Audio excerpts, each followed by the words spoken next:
Bom dia, quarto ano.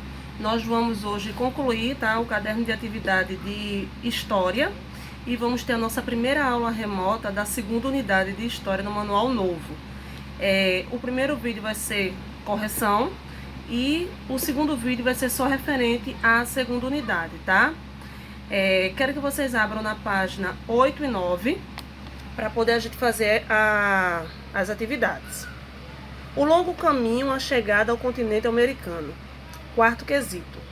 Como lição de casa, a professora Elaine pediu aos alunos que completassem os espaços no texto abaixo, que trata de origem dos seres humanos e do seu deslocamento pela Terra. Vamos ajudá-los? Leia com atenção e preencha os espaços em brancos com as palavras do quadro. Aí tem Berim, Etiópia, África, Lucy e América. O fóssil do hominídeo mais antigo que conhecemos foi encontrado a gente viu lá na aula de história que foi na Etiópia, né? E chama-se Lucy. Os estudiosos acreditam que os seres humanos surgiram na África, tá? E de lá migraram para outros continentes como a América. Há diferentes teorias para explicar os caminhos percorridos pelos seres humanos em seus primeiros deslocamentos. Uma das principais explicações para a chegada dos seres humanos ao continente americano é pelo Estreito de Berim, tá? Quinto quesito. Atualmente acredita-se que a ocupação do continente americano tenha começado entre 33.500 e 16.500 anos atrás. Estudos atuais mostram que as condições climáticas foram muito importantes para que os primeiros grupos humanos chegassem aqui. Observe um mapa que mostra as possíveis rotas dos grupos humanos até a América. Aí lá na página 9. Com base no que observou no mapa, explique com suas palavras por que as condições climáticas foram tão importantes para a chegada do homem ao continente americano. Então, você vai voltar lá no mapa da página 8, vai fazer a observação para poder completar essa página 9. Quando a gente estava nessa aula lá no manual, a gente viu que houve a Era do Gelo, né? E com essa Era do Gelo, o que é que aconteceu? Eles puderam passar a pé por esse estreito e assim chegar ao continente. Então, uma das teorias é essa, que devido à Era do Gelo ter acontecido, o continente ficou mais fácil para que eles passassem a pé. Viver como nômades. Sexto, a professora Elaine também ensinou aos alunos como viviam os povos nômades. Ela disse que, para ser chamado de nômade, um povo precisava ter algumas características. Letra A. Assinale com X as características abaixo que pertencem aos povos nômades. Lembrando que o povo nômade são aquelas pessoas que sempre estão procurando um local para se fixar, né? Devido à comida, a escassez da água, então ele acabava saindo daquele local para procurar melhores condições. Aí, tinham habitações fixas? Não. Caçavam? Sim. Pescavam? Sim. Coletavam alimentos? Sim. Mudavam sempre de lugar? Sim. Praticavam agricultura? Não, ainda não, né? Só o povo sedentário é que começaram a cultivar a cultura. B. Agora que você conhece algumas características e hábitos desses povos, explique com suas palavras o que são povos nômades. Aí é com o seu entendimento que você vai colocar aí o que é o povo nômade, tá? C. No tempo presente ainda existem povos nômades? Se sim, quais semelhanças e diferenças existem entre eles e os primeiros grupos nômades? É uma resposta pessoal, tá?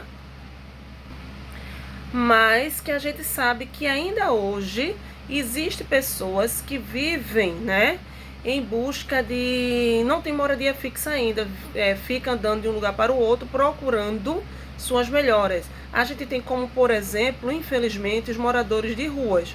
Os moradores de ruas, eles são nômades. Eles precisam estar sempre mudando de local para viver, para poder viver e se alimentar.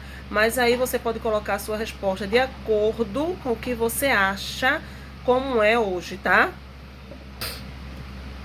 Página 10, sétimo. Os alunos da Escola Mundo Mágico aprenderam que os povos nômades deslocavam-se de um lugar para o outro com muita frequência e que eles não produziam seu próprio alimento.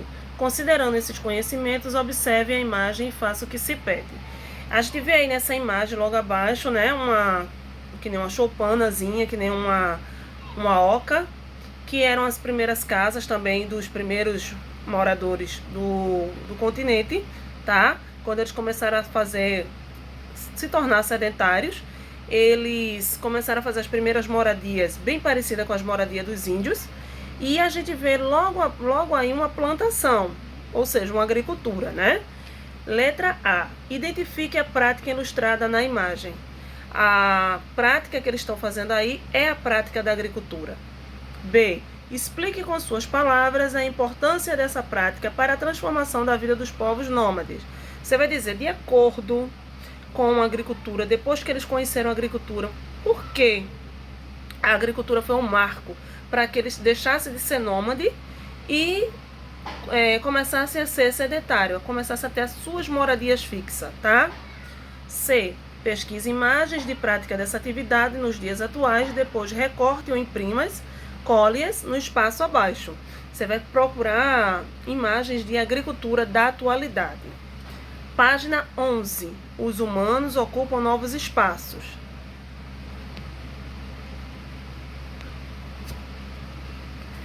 A sedentarização dos grupos humanos. Os primeiros grupos humanos e suas relações com a natureza. Primeiro, você se lembra da explicação da professora Elaine sobre a maneira como os grupos humanos do passado se relacionavam com a natureza? Eles tinham uma relação direta com o meio ambiente, pois retiravam deles todos os recursos necessários para a sua sobrevivência. Alguns desses recursos eram o fogo, caça, matérias-primas, ferramentas, rios, vegetais e pescados. Letra A. Encontre os termos mencionados acima no caça-palavras. Então é só pesquisar aí, né, no caça-palavra e pintar. B. Pense em como é o cotidiano atual do lugar em que você vive. Os grupos humanos continuam a utilizar os recursos citados no item anterior. Cite e explique as mudanças que ocorreram. É uma resposta pessoal, mas que você vai pensar, tá? Enquanto hoje, o que é que a nossa comunidade utiliza? Ela utiliza o fogo, a caça, matérias-primas, ferramentas, o rio, os vegetais e os pescados. Como? Uma das diferenças, né, do nosso grupo de agora para o do passado, infelizmente, é os rios, por eles estarem muito poluídos, bem diferente do que era no passado, né? Que no passado as pessoas, os primeiros grupos de moradores do continente, eles cuidavam, né, dos rios eles retiravam dos rios sem prejudicá-los. E hoje em dia a gente vê que não, que são pouquíssimos, muito pouco os rios que estão sem estar contaminados, tá? Mas aí uma resposta pessoal. Página 12. Ita, segundo quesito. Ita, depois de conversar com o pai e de pensar sobre o que aprendeu em aula, decidiu organizar o que sabia sobre as atividades cotidianas dos povos nômades e dos povos sedentários. Ajude-o completando os quadros a seguir com as informações pedidas. Então a gente já fez até uma atividade bem parecida no caderno no manual, e vocês vão colocar aí povos nômades, as principais características, como eles eram, atividades cotidianas, o que eles faziam durante o dia a dia.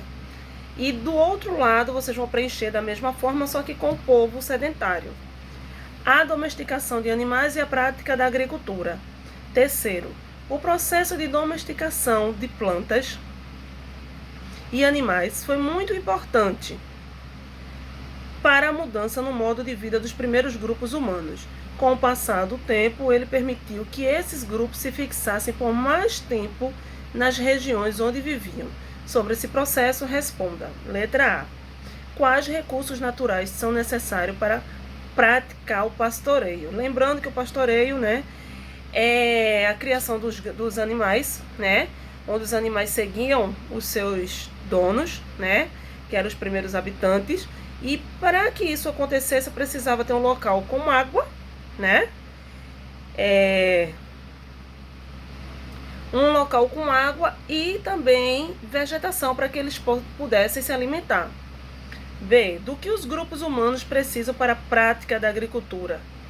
Água. Eles precisam fixar um local de moradia, né? Porque se ele continuasse nômade, não tinha como praticar a agricultura.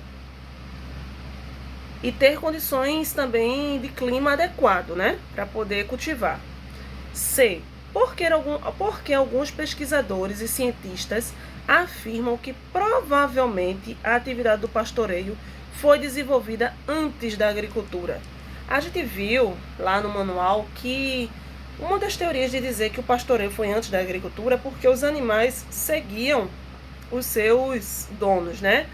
E não necessitava de tantas coisas como, por exemplo, fazer ferramentas ou utensílios. Era apenas os animais seguir, se tinha comida para as pessoas, provavelmente, né, teria comida e água para os animais. Então, por isso que o pastoreio veio antes da agricultura. Página 13, quarto. A domesticação de animais foi importante porque os grupos humanos os utilizavam como alimento, transporte e para movimentar instrumentos agrícolas. Veja as imagens no quadro abaixo e complete-o com os nomes de cada animal e o uso que ele teve para os primeiros habitantes. Então, veja, eu tenho o primeiro animal aí. Vejam, eu tenho o primeiro animal aí que é uma ovelha ou cabra, tanto faz. E o uso desse animal era para quê? Para retirar a lã do corpo dela para fazer roupas, né? As primeiras roupas que eles fizeram artesanalmente e também para alimentação, tá? O outro eu tenho o lobo. O lobo, qual era o intuito de ter um lobo? Era para proteção e também para companhia daquele bando, né? O cavalo, para transporte, né? Para movimentação de instrumentos agrícolas. E o último é um boi. Servia para alimentação, também para poder transportar, né? E o quinto, de acordo com o que você estudou neste capítulo, responda qual acontecimento que se dava nas áreas abandonadas pelos grupos nômades permitiu o desenvolvimento da prática agrícola. O grupo nômade, quando eles iam embora e para procurar outro local com água e alimento, quando eles retornavam para este local de início, eles percebiam que as sementes deixadas, elas haviam brotado, né? Então daí eles perceberam que eles poderiam demorar por mais tempo num local. E com isso eles deixaram de ser nômades. Então foi um marco muito importante da agricultura. Eles percebiam que as sementes e os brotos deixados tinham germinado, tá? Página 14, segundo quesito. Primeiro, você estudou que há diferentes teorias para explicação e ocupação humana do continente americano. Por que existe essa variedade de teorias para explicar o evento? A gente viu até em vídeos que várias teorias elas estão diferentes porque tem vestígios, né, vestígios de fósseis que foram encontrados em locais diferentes e que não data, né, o local preciso de que tudo isso aconteceu. Então todas as teorias elas são aceitáveis e por isso não existe uma teoria só, devido à grande quantidade de informações e fósseis encontradas em locais diferentes, tá? Segundo quesito, Ita propôs o seguinte desafio à Marina. Ele diria informações a respeito de uma teoria e ela deveria responder com o nome da teoria descrita. Ajude Marina a descobrir as respostas, escrevendo nos balões da fala dela o nome correto de cada teoria, tá? Aí tem. Essa teoria diz que um primeiro grupo migratório teria chegado ao continente há cerca de 13 mil anos. Ele recebeu esse nome por causa de um fóssil encontrado no Brasil. O fóssil encontrado no Brasil foi Luzia, né? Então essa teoria aí é a teoria do povo de Luzia. Podem preencher. Segundo essa teoria, povos originários da África teriam vindo para o Brasil através do oceano, em simples embarcações, 150 mil anos atrás. Essa teoria, né, que veio do continente africano, chama-se migração pelo Atlântico, tá? Essa teoria, baseada em pinturas rupestres datadas de mais de 35 mil anos atrás, diz que teria havido várias migrações antes do período em que Luzia viveu. Essa aí é a última teoria, né, que é a ocupação tardia, tá? Página 15. Quem foram os primeiros habitantes do Brasil? Terceiro, você estudou que as primeiras populações do território que hoje formam o Brasil dividiam-se em 3 grupos: caçadores-coletores, sambaqueiros ou cocheiros e horticultores e ceramistas. Leia atentamente as afirmações a seguir e identifique o grupo a qual cada um se refere. Marque 1 para caçadores-coletores, 2 para sambaqueiros ou cocheiros e 3 para horticultores e ceramistas. Aí, moravam no céu aberto, na mata ou em caverna. Eram caçadores-coletores. 1. Fabricavam objetos em cerâmica. Se está dizendo tudo, ó. Horticultores e ceramistas, né? Porque eles faziam a cerâmica. Então, 3. Tinham como base alimentar produtos retirados de rios, mares e lagoas. A gente viu aí que era o 2, né? Que são os sambaqueiros. Utilizavam fogões primitivos. Eram os caçadores-coletores, foram o número 1. Morava em cabanas sobre grandes morros de concha. Os sambaqueiros, que era por cima de umas cascas parecidas com marisco, né? 2. Conheciam diversas práticas agrícolas, entre elas o cultivo da mandioca. O 3, que eram os horticultores, né? Que foram as primeiras hortas, e ceramistas. 4. As frases a seguir fazem parte de um enigma sobre os primeiros povos que habitaram as terras brasileiras.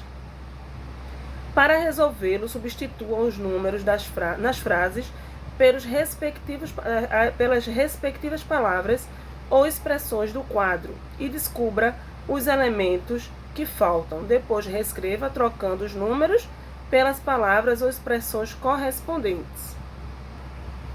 Essa atividade aí vocês só vão precisar trocar os números, tá? Pelos termos que está no próprio quadro. Vamos para o 5º quesito e último.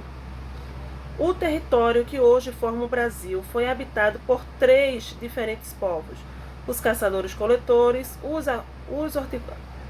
os horticultores e ceramistas e os sambaqueiros ou cocheiros. Preencha o quadro abaixo com as semelhanças e as diferenças entre eles.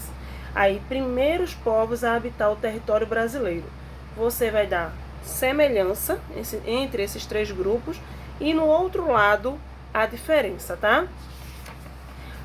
Com essa atividade aqui nós terminamos o caderno de atividade 1 de História e a partir da próxima aula de História, ou seja, na próxima semana, nós vamos iniciar a atividade para casa de vocês com o caderno 2, tá? Do caderno de atividade 2. O próximo vídeo vocês vão ficar com a primeira aula da 2ª unidade no manual 2. Beijão!